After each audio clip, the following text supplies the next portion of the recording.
Hala Madrid, Freunde. Ja, heute habe ich einen Vergleich. Arda Güler ist besser als Lamine Yamal? Fragezeichen. Ich habe eine Statistik mal bekommen, die ist schon 6 Monate alt gewesen. Die habe ich leider vernusselt. Ich habe keine Ahnung. Da habe ich gesehen, guck mal, wer weiß das eigentlich? Alle reden von Lamine Yamal nur. Keiner redet von Arda Güler. So. Und ich will mich hier nicht als Fanboy. Nein, wenn ihr meint, ich bin Fanboy, nein, darum geht's gar nicht. Aber dieser Junge muss mal ein bisschen mehr ins Rampenlicht geführt werden. Er möchte das vielleicht gar nicht. Er ist eben nicht so einer wie Lamine Yamal, immer auffallen, bla bla bla. Aber ich werde noch mal raussuchen, da werde ich dann hier kurz mal einblenden im Video. Also schön dranbleiben und auch gerne folgen mir, weil der Kanal ist neu hier. Es würde mich freuen, wenn ihr bleiben würdet. Ich bin 30 Jahre oder über 30 Jahre Real Madrid-Fan und ja, Real Madrid ist einfach die Nummer 1. So, Hala Madrid, Freunde. So, Arda Güler. Ich habe eine Statistik und es ist egal, viele denken ja, Lamine Yamal ist da oben und Arda Güler ist hier unten.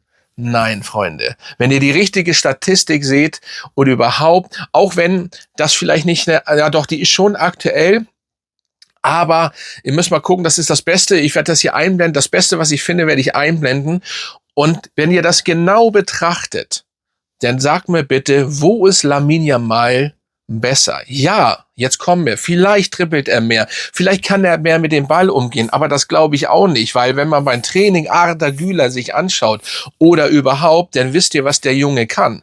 Er möchte vielleicht gar nicht so rumtribbeln. Und vielleicht kann Lamine Yamal auch ein bisschen besser das in manchen Sachen, in manchen Situationen. Und ich möchte auch gar nicht, auch mal vorweg, ich möchte Lamine Yamal gar nicht schlecht machen. Für sein Alter, das ist einfach bombastisch, was der macht. Ich finde das nur immer ein bisschen, und nicht, weil ich Real Madrid-Fan bin, nein, und weil das, oder weil er bei Barcelona spielt und weil er immer gegen uns stichelt, nein, darum geht es gar nicht. Es geht, ich möchte immer Real Talk sprechen und ich möchte einfach immer, dass es direkt auch so angesprochen wird und nicht irgendein Schwachsinn, Bullshit geredet wird, was gar nicht stimmt. So, und deswegen muss das auch richtig gezogen werden und das sich mal angeguckt werden. Und wenn ihr euch mal wirklich sucht, mal egal, sucht doch selber alle mal raus eine Statistik über Arda Güler und Lamine Yamal. Und dann werdet ihr sehen, dass Arda Güler nicht irgendwie weit hinter ihn ist und so weiter. Und deswegen verstehe ich alles nicht, warum ein Lamine Yamal über oder genau 200 Millionen kostet und Arda Güler 90 Millionen. Nun könnte man sagen, klar, er spielt vielleicht mehr. Arda Güler hat ja auch eine ganze Weile leider unter Ancelotti nicht gespielt, weil Ancelotti es einfach nicht verstanden hat und gesehen hat, dass der Junge gut ist. Er hat ihn ja sogar mal angezählt im Training, weil er nicht so nach hinten mitarbeitet. Ja, bla bla bla. Das ist auch kein Diss gegen Ancelotti. Aber ganz ehrlich, man hat ja an Alonso gesehen und auch jetzt an den jetzigen Trainer, dass man auf ihn baut. Ich weiß nicht, was Ancelotti da nicht gesehen hat. Problem bei Ancelotti ist einfach, dass er gern auf die Ältere setzt. Das ist so. Aber man kann ja auch nichts gegen Ancelotti sagen, wir wissen ja, was er erreicht hat mit uns, da ist ja einiges passiert. Aber das Ding ist, man muss alles mal richtig betrachten. Ich hole hier nicht irgendwas raus und sage, Arda Güler ist besser. Das habe ich auch nicht gesagt. Ich habe auch nicht gesagt, dass er besser ist. Ich sage einfach nur, dass er auf einem gleichen Level im Endeffekt ist. So, Lamine Yamal ist, glaube ich, 1 Jahr jünger oder 1,5 Jahre, weiß ich nicht. Und er fällt einfach mehr auf. Bling-Bling-Ketten, die Eltern im Hintergrund, da will ich gar nichts zu sagen. Ne? Das ist alles, ob das so alles so gut ist für den Jungen, weiß ich auch nicht. Denn seine Geburtstagsparty, da, wo man nur die extra Frauen einfliegen lässt, die dürfen auch nur so ein Gewicht haben.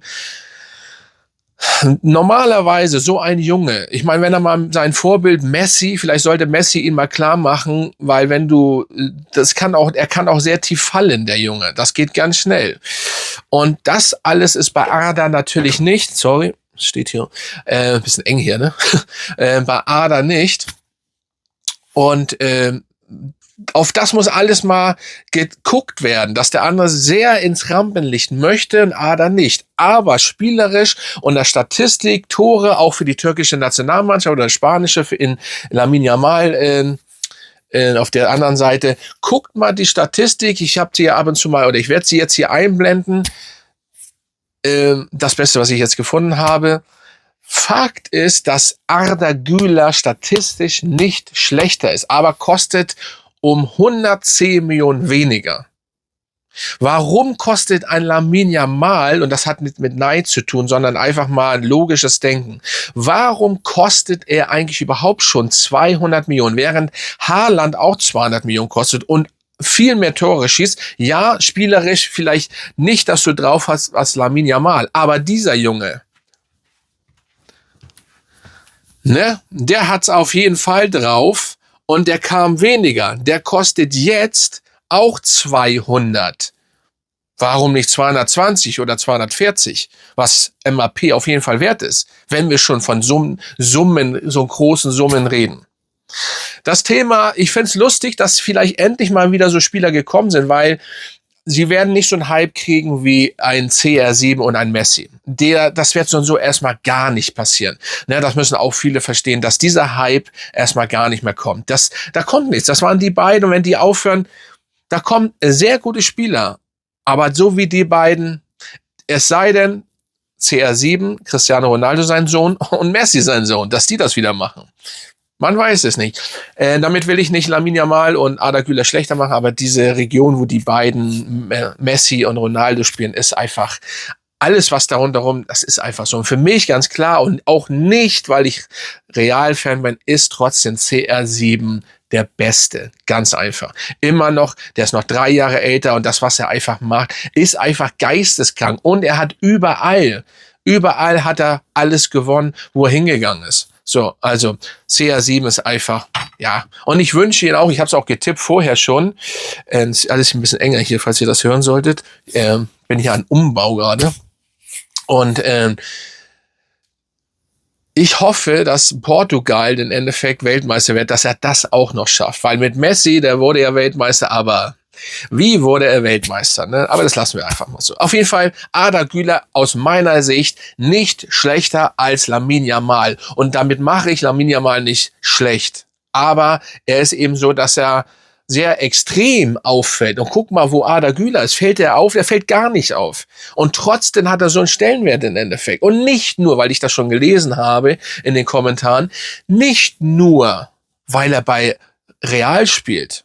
Natürlich kriegt man mehr. Ist doch logisch, dass er, wenn man bei Real Lamine Yamal hätte, vielleicht auch nicht so ein Hype, wenn er nicht bei Barcelona spielen würde, sondern was weiß ich, wäre er nach Bayern gegangen. Ich glaube, Bayern hat ihn abgelehnt. Bayern hat ja so einige gute Talente abgelehnt. Dann ist es ja klar, dass weil Real, dann kommt Barca von den Hype. Real ist die größte Mannschaft. Ich sehe das immer wie so ein Tannenbaum. Das ist auch so. Muss er da oben, und nicht, weil ich Real-Fan, ich muss das immer erwähnen, nicht, weil ich Real-Fan bin, da oben steht Real Madrid. Dann kommt Barca, dann kommt erstmal eine ganze Weile nichts, egal wie Barca drauf ist, selbst wenn die schlecht sind. Trotzdem steht Barca da von Stellenwert her. Und wenn ein Barca und wenn ein Real jemand anruft, ein Fußballer, dann überlegen die immer, egal wo du vorher spielst. Ist einfach so. So, und dementsprechend, ja, hat man natürlich mehr Hype, wenn Arda bei Real spielt. Ist doch logisch. Aber er spielt ja auch nicht umsonst bei der besten Mannschaft der Welt, sondern weil der gute Junge gut ist. Und ich hoffe, dass er unverletzt bleibt. So, aber ich wollte einfach mit diesem Video mal sagen, ihr könnt ja mal unten in die Kommentare schreiben, ich wollte einfach mal mit diesem Video zeigen und auch mal sagen, dass ich das nicht verstehen kann. Schön, dass Lamine Yamal so teuer ist. Schön, dass er so gut ist. Er ist ja auch gut. Aber ich finde das ungerecht ein bisschen, weil man Arda Güler immer, vielleicht liegt es auch daran, dass das ein Spanier ist und das ein Türke. Ich weiß es nicht. Dieses Thema will ich auch gar nicht aufmachen. Das muss ja auch nicht sein. Aber irgendwie habe ich manchmal keine Ahnung, was das soll. Auf jeden Fall Arda Güler übrigens. Ich werde auch demnächst ein Trikot von Arda. Ich habe noch kein Trikot von Arda Güler. Nur mal nebenbei, weil MAP, klar. Mein blaues. Ich habe das blaue Trikot noch nicht. Das will ich eigentlich auch mit MAP oder vielleicht mit Arda Güler. Da bin ich noch in Überlegen und so weiter. Ich habe einige Trikots. Aber ja, der King höchstpersönlich, Modric. Ja, aber ihr könnt ja mal unterschreiben, was ihr davon haltet. Also, aber normal sehen. Nicht aus der Sicht von unbedingt, ja, Arda Güler. Seht euch das mal wirklich an. Auch Lamine Yamal-Fans oder Barca-Fans. Schaut euch das mal an.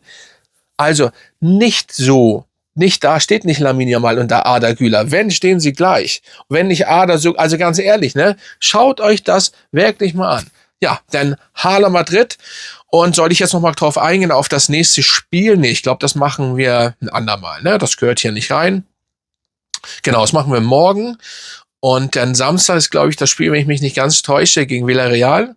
Oder machen wir das jetzt?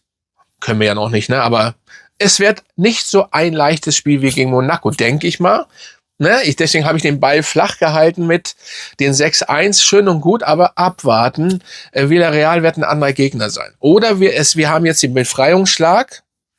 Das kann natürlich auch sein. Also Freunde, bis morgen wahrscheinlich.